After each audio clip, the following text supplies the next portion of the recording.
Hi, I'm the 62nd Adjutant General, Brigadier General Hope Rampy, and today on Tag Talk, we're going to talk to you a little bit about what's in the Tag Directorate. Some of the divisions we have cover evaluations, awards, and probably things that people are pretty familiar with. But speaking of awards, we actually have a division called Soldier Programs and Services Division. So today I actually have with me Colonel Gregory Leiphart, and I've asked him to talk a little bit about his division and tell us a little bit about the branches within the Soldiers Programs and Services Division. So Greg, welcome. Thank you, ma'am. It's my honor to be here as your first guest for Tag Talks. And yeah, I have a very unique division. We have 5 separate branches that cover quite the breadth of concerns for HRC. One, Awards and Decorations branch, as you mentioned. Also, we have Special Compensations branch, Incentives branch, and then Education Incentives branch. And then lastly, Soldier Programs and Services. That covers what a lot of people know with ID cards and voting and Army Postal. Wow. So the reason I started Tag Talk is really it's a way for us to connect with the field and also inform those out in the field of what the heck is in TAG and when do I need to reach out. And so I thought I'd start with one of the most unique divisions that the TAG Directorate has. And I thought maybe we could do question and answer period. Sure. And so that way it gives us a little bit to share with the field, and maybe you out in the field can then send us an email, look us up on the HRC website, and send us any of your questions. And if not, we have a call center. And so they can call the call center, 188-ARMY-HRC. So how are we going to ask the questions? Do you want to start or? Rock, paper, scissors? It's classic. We have to. I don't know, because maybe if I don't get the rock or the scissors, how about you guess a number and whoever's closest gets to answer the question? Fair. Okay, what's the number? 2. Yep, I'm closer. So I'll ask the first question. Okay. No, seriously, you have a lot of unique branches, and one that I thought I've had people ask me about is, with our benefits. And so you talked about like the GI Bill, and how do you make sure that you transfer those benefits correctly? Great question. So there are 3 GI Bills, first of all, and a lot of people may not be aware of that. There's the standard Montgomery GI Bill, which is really meant for a lot of the folks who are right now in the retired. But then we also have the Montgomery GI Bill Reserve, and the one that everyone is familiar with, the post 9/11 GI Bill. That post 9/11 GI Bill is where you can transfer those education benefits to your spouse or your children, or to an authorized dependent. And now it's very important for folks to understand the difference or the subtleties of this transfer of education benefit.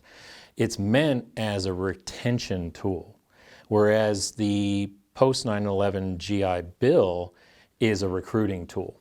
So when you hit your 6-year mark, that's when you're eligible for that transfer of education benefits to your dependents.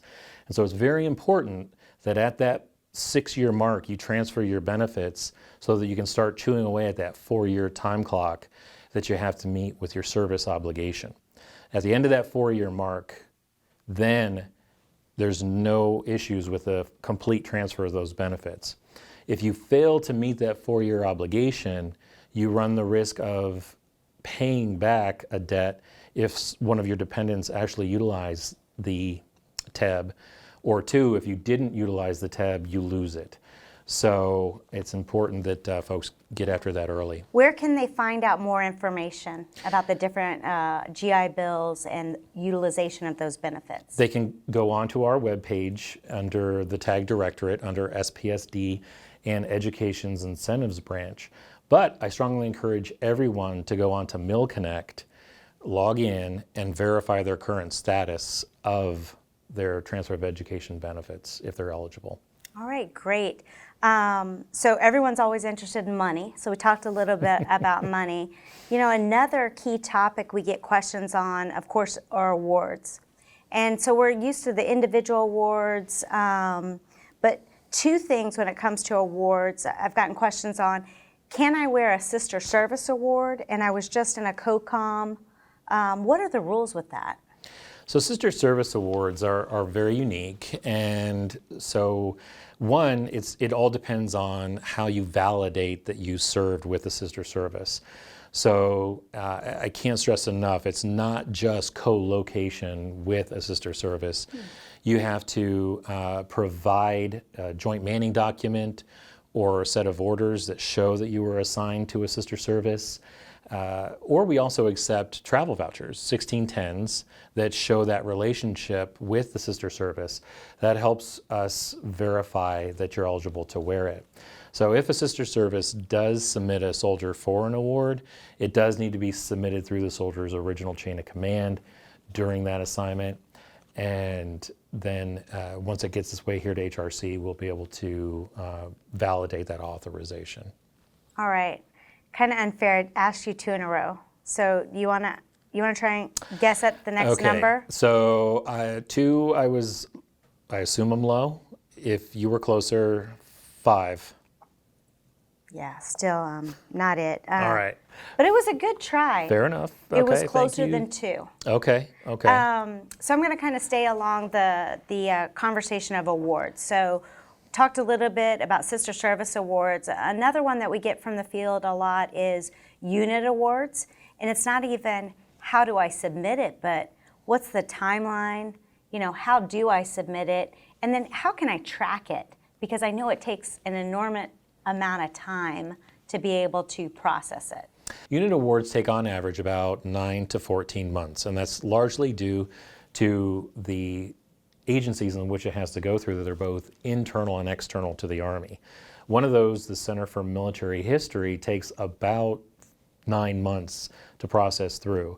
And what they're doing within CMH is verifying that the award isn't it's the first time the award is being issued to the unit, verifying the lineage and honors of the unit, and that there's historical accuracy within the award itself that was submitted. I know a lot of the times units don't see the fruit of their labor, S1s, G1s, because it takes so long. But unfortunately, we have to ensure that we honor that process and issue these awards correctly. Once they are issued, we will notify the unit by placing it on the Awards and Decorations Board portal, and also notify the unit S1 or G1 that it's been approved. Okay, so if you have a unit award out there and you're not sure if it's been approved, you can go to HRC website, Tag Directorate, go within your division, and is there a link for the awards branch in that tracker? There is, ma'am. It's posted right on the web page. You'll notice when you go onto the web page, there's a link for unit awards, and it's to your right-hand side, and you click on that link and find out your current status. All right, I appreciate it.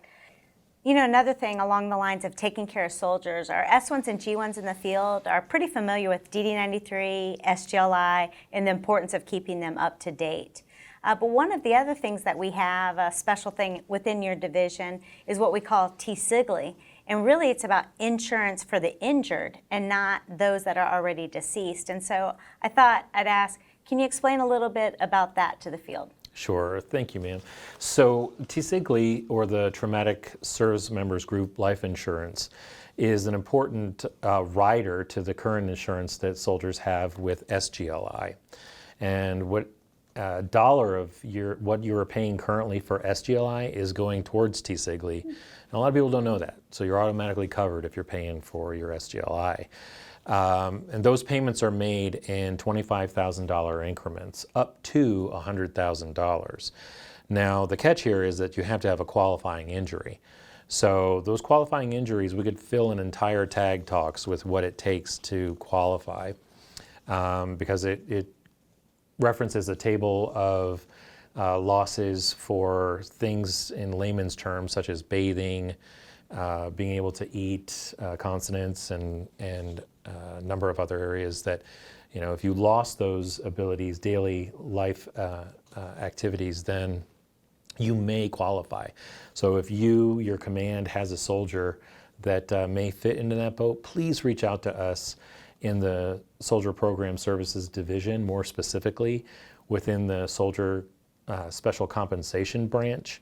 They run the Ziggly program for the Army, and they'll be able to help guide you. Phenomenal people there that know what they're doing, and they'll be able to help you out if you have a soldier in that particular case. All right, and so is there a link to an email address? Is there a phone number? And does someone actually answer the phone? Absolutely, yes, ma'am. So you can reach anyone from the Ziggly office through the webpage, and going into, you can either keyword search TSGLI, and that'll take you right to key information, or you can follow the breadcrumbs from the tag homepage to SPSD, and then to SCB into their programs, including Ziggly. All right, I appreciate it. And I'd like to, thank Colonel Greg Leiphart, one of the great division chiefs here in the TAG Directorate. And I appreciate, him stepping up for the first in a series of a TAG Talk. And the purpose of TAG Talk is to give you a little bit of, a look behind the curtain of what's within the TAG Directorate, and try and help the field clear up any myths, give you the facts, and most importantly, let you know where to find the answers.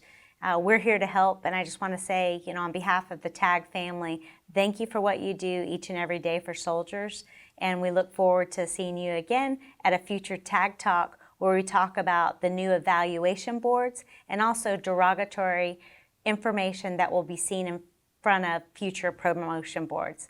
Thank you.